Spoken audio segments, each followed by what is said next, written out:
Bom dia, queridos amigos e irmãos da Casa do Coração.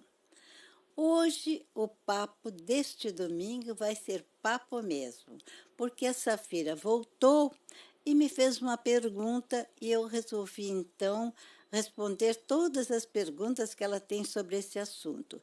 E o assunto são os agêneres. Olá, pessoal, bom dia. E vó, afinal, o que é um agênere?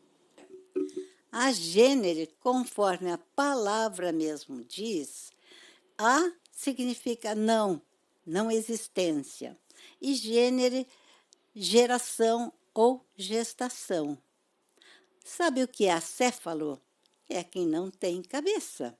Então, neste caso, que não tem geração, que não tem gestação. Ou seja, uma criatura que não foi gerada por uma mãe, mas sim criada. E criada por quem? Por Deus. Um agênere é um espírito que se materializou para cumprir uma missão. Ô, vó, pera lá, mas como assim ele se materializa?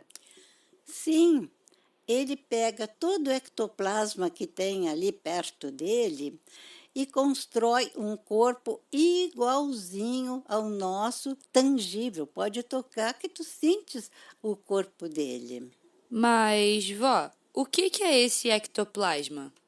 Ectoplasma é uma substância branca não visível aos nossos olhos comuns, mas quem enxerga vê que é uma substância assim semelhante a uma espuma, um algodão, e que é exudada por todos os orifícios do nosso corpo humano.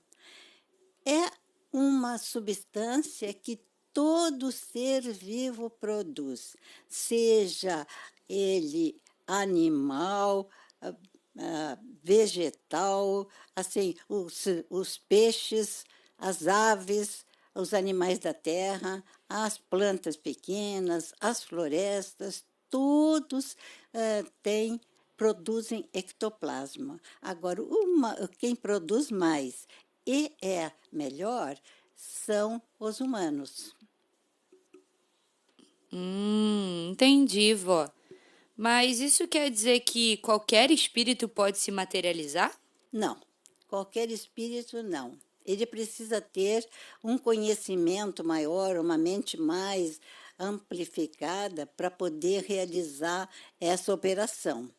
Porém, a notícia não tão boa é que tanto pode ser um espírito do bem como um espírito das trevas. Eles também têm espíritos muito inteligentes e que conseguem fazer isso. E não é nada bom topar com um desses. Vixe, vó, que medo! Mas isso é uma coisa nova? Porque eu nunca tinha escutado falar sobre isso. Não, não é nova, não. Isso é tão velho quanto o mundo existe. Foi até muito citado na Bíblia. A Bíblia tem inúmeras citações de agêneres, só que não dizem com esse nome, né? Também os livros de Allan Kardec e outros livros tanto falam de agêneres bons como agêneres ruins. Isso é bem, bem antigo mesmo. Ô, vó, mas hoje em dia quase não aparecem agêneres, não é? Bem ao contrário, muita gente diz essa mesma coisa que tu estás dizendo, no entanto, não é verdade, por várias razões. Primeiro, o mundo está muito mais cheio de gente, portanto, muito mais gente precisando de agêneres que cumpram suas missões. E as missões deles são muitas. São, por exemplo, dar um anúncio, ou então afastar a pessoa de um perigo, ou socorrê-la se for um perigo, ou então realizar uma cura, dar uma ajuda. São muitas as coisas que podem ser feitas. Por exemplo, de anúncio. A Bíblia nos mostra, aliás, mostra para o mundo cristão um exemplo que todo mundo conhece, que é o exemplo da anunciação pelo anjo Gabriel para Maria, que ela seria mãe de Jesus. E para sua prima Isabel, que já estava com uma idade avançada para ter criança, que ela ficaria grávida de João Batista. Esses foram as gêneres. E nessa época em que isso foi feito, provavelmente eles apareceram com o aspecto de anjo, umas criaturas angelicais, com umas enormes asas brancas, porque naquele tempo só quem voava era quem tinha asas. Então, para caracterizar que era um anjo, eles se apresentaram desse jeito, porque os agêneres podem ter a forma que eles quiserem, de gente, de bicho, de qualquer coisa eles podem se materializar e materializar coisas necessárias para a apresentação deles. Outro exemplo, Dr. Bezerra de Menezes estava no aeroporto, já na fila de embarque, quando apareceu um homem humilde, cliente dele, aliás, paciente dele da favela, que, desesperado, pedia que ele fosse socorrer a mulher dele, que estava passando muito mal. Doutor Bezerra disse, não, mas eu já estou aqui na fila, eu preciso embarcar nesse avião. Mas o homem pediu tanto e distraiu tanto que ele acabou perdendo o voo. Então, já que perdeu o voo, ele foi lá no morro para ver como estava a mulher desse senhor. Também, assim que ele viu que tinha perdido o avião, o outro também não estava mais lá, né? Ele foi na favela, a própria mulher do senhor aquele atendeu na porta muito bem, com boa saúde. Ele se admirou e perguntou, a senhora não estava doente? Ela disse, eu não. Ele disse, mas o seu marido foi lá, me tirou quase de dentro do avião, porque a senhora estava passando muito mal. Ela então convidou-o a entrar, pegou um retrato emoldurado e perguntou, foi este homem aqui que falou com o senhor? Ele disse, sim, foi este mesmo. Ele disse, mas doutor, meu marido já morreu há 3 anos. Né? Ele se desculpou, saiu, e o que era isso? Um agênere. Por quê? Umas horas depois, ele ficou sabendo pelo noticiário que o avião que ele deveria ter embarcado bateu contra uma montanha e morreram todos dentro do avião. Então, foi um agente. Possivelmente não era o marido dela, mas que se apresentou porque seria uma pessoa que ele conhecia, e conhecia a esposa, não, qualquer um ele não iria atender. Mas como era o pai dos pobres, né?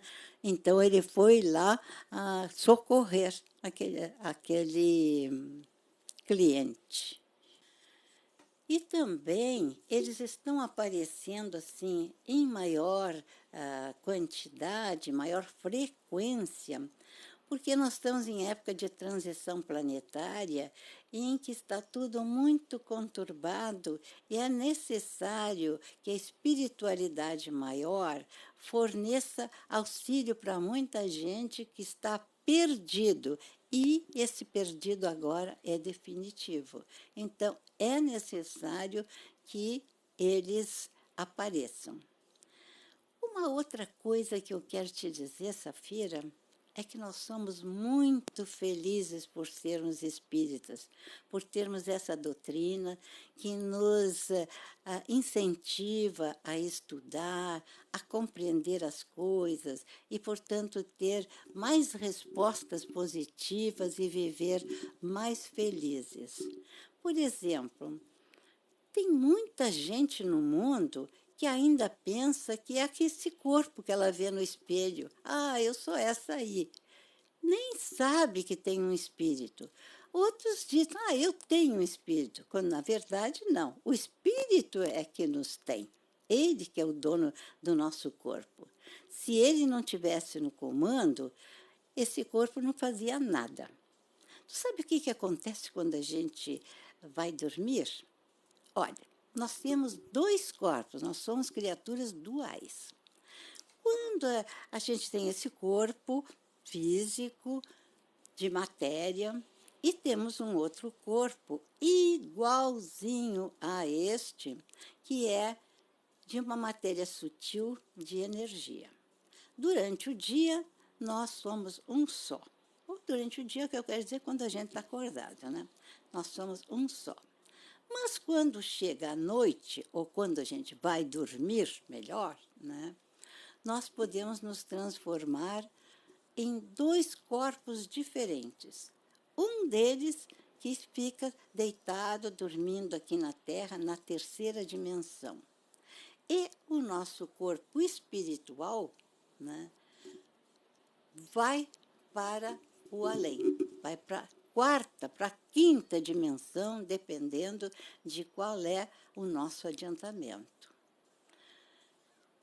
Nosso corpo fica preso ao corpo espiritual, que a gente pode chamar de perispírito ou corpo astral, por uma tênue linha cor de prata. Ela não é de prata, ela é feita de um material extensível. Ele pode percorrer milhares de quilômetros, que ele vai estar sempre grudado o corpo ao corpo astral, que é o que faz parte do nosso espírito. Quando o nosso espírito se afasta do nosso corpo físico, ele pode ir para o além, para visitar os parentes, pode ir lá estudar, pode pesquisar, pode até ensinar, pode fazer uma série de coisas quando nós temos um espírito avançado, né? Quando nós temos um espírito atrasado, ligado a vícios, a drogas, cigarro, bebidas e drogas mais pesadas, não é bem para esses lugares que ele vai, não. Ele vai justamente para inferninhos e coisas bem piores e sabe, guiado ou ligado por quem? Pelo obsessor. O obsessor fica contentíssimo. Dormiu, ele está ali do lado e tá, e leva a pessoa para lugares bem inferiores. Mas enquanto os outros que vão para lugares assim, o corpo de manhã está bem descansado. Por isso, muita gente tem medo de dormir, porque sabe que pode se desdobrar, porque nem todos desdobram. Uns ficam grudados no corpo físico e se acordam cansados, mal-humorados, porque não descansaram. Quando o corpo sai, aliás, desculpe, quando o espírito sai, o corpo descansa. O nosso espírito, quando se afasta do corpo, ele não o abandona. Mas pode haver casos em que, há casos em que ele, abandonando o corpo, claro que o corpo morre. Mas, às vezes, o espírito fica afastado do nosso corpo por algumas horas, ou alguns minutos, quando a gente desmaia, algumas horas ou dias, ou anos, quando a pessoa entra em coma. Ele não romperam-se os laços, ele não se afastou o espírito, ele apenas, quer dizer, não se separou, ele apenas se afastou do nosso corpo. Que interessante. Mas o que isso tem a ver com as gêneres, vó? É porque muitas criaturas humanas também podem bancar os agêneres para também cumprir uma missão. A mesma missão que os outros agêneres fazem. Pode parecer assim, incrível, mas como que pode? São geralmente os médiuns muito estudiosos, muito adiantados, que têm essa capacidade de se separarem do corpo, se materializarem em outro lugar e cumprir uma missão. Vou te dar 2 exemplos. Um exemplo fora do Brasil e outro exemplo aqui dentro do Brasil, né? Fora do Brasil, Santo Antônio de Pádua. Ele era um frade franciscano que morava em Pádua. Ele era português de nascimento, nasceu em Lisboa, mas ele estava em Pádua quando morreu e há muitos anos que ele funcionava lá. Ele estava rezando uma missa quando, de repente, telepaticamente, ele viu o seu pai sendo acusado e com muita probabilidade de ser condenado por coisas que ele não tinha feito. E ele, São Antônio de Pádua, tinha as provas, sabia de coisas que salvariam o pai. O que ele fez? Ele simplesmente pediu licença no meio da missa e disse que tinha necessidade urgente de fazer uma meditação. Se retirou, talvez para a sacristia, né? Se desdobrou e pá, apareceu lá no tribunal, ofereceu as provas, defendeu o pai e voltou e continuou a missa. Vocês vão dizer, mas como? O pai dele estava em Portugal, ele estava na Itália, em Pádua. Para os espíritos não existe nem tempo e nem espaço. E se vocês querem, estão duvidando, querem acreditar um pouco mais, eu acho que tem uma diferença de horário entre Portugal e Itália. Então foi aí que ele fez esse milagre. Está achando graça, Safira? Mas tem pessoas que têm que ter um argumento bem nosso aqui para acreditar. Mas não foi nada disso, isso foi instantâneo mesmo. E o outro exemplo, o exemplo brasileiro, foi com o médium Eurípides Barçanufo, um médium muito conhecido até hoje, ou principalmente hoje, pelas coisas muitas que ele tem feito, mineiro, que não era médico, ele era médium.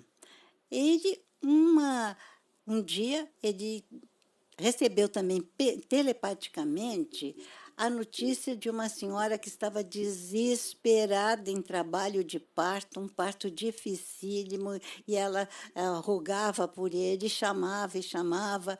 Ele imediatamente se desdobrou e foi lá, fez o parto, acomodou tudo e voltou para casa. Mal ele tinha chegado, bateram na porta, era o marido da senhora, que tinha vindo muitos quilômetros atrás. Ela tinha pedido que o marido fosse chamar o médium Eurípides Barçanufo para ajudá-la. E ele foi. Era uma só estrada, não tinha como alguém passar sem ser visto por outra pessoa. Ele chegou lá, afobado. Por favor, venha ajudar a minha esposa. Por isso, ele disse, não, fique calmo. Ela já teve, foi um lindo menino, você pode voltar para casa, que ela já foi atendida, está tudo muito bem. O senhor não tá sabendo, ela está passando muita dor, muito trabalho, o parto é difícil. Aí Eurípides Freire, eu sei, mas ela já foi, já nasceu, é um menino, vá lá cuidar do seu menino, da sua mulher, que ela está precisando. Tanto a Barçanufo insistiu que ele foi embora, mas foi com raiva, né? Porque sabia, ninguém passou por ele na estrada. Como é que o homem foi e voltou em menos tempo do que ele só foi? Né? Quando chegou em casa, encontrou a mulher com um lindo menino à sua espera. Eu poderia te contar muitas e muitas histórias de Chico Xavier, de Bezerra de Menezes e de outros tantos médiums que fazem que agem como agêneres, ou de vivos ou de espíritos. Ai, vó, eu acho que eu vou ficar até com medo de dormir assim. Bobagem! Tu não reza toda noite? Como é que tu vai dizer que tem medo? Eu acredito que tu faça o que recebesse como educação, que toda noite tu agradeça pelo dia que tu passasse, que peça proteção durante a noite, que reze para o teu anjo. Eu sei que tu fazes isso. Quem faz isso pode dormir descansada. Não há nenhuma razão para se assustar. E eu espero que vocês também façam a mesma coisa, porque nós estamos atravessando um período que necessita muito, muito de orações, seja para nós mesmos, seja para os nossos, seja para os outros. A fraternidade pede isso. O mundo está necessitando de orações. Um abraço bem grande para vocês e fiquemos todos nós na paz de Deus. Tchau!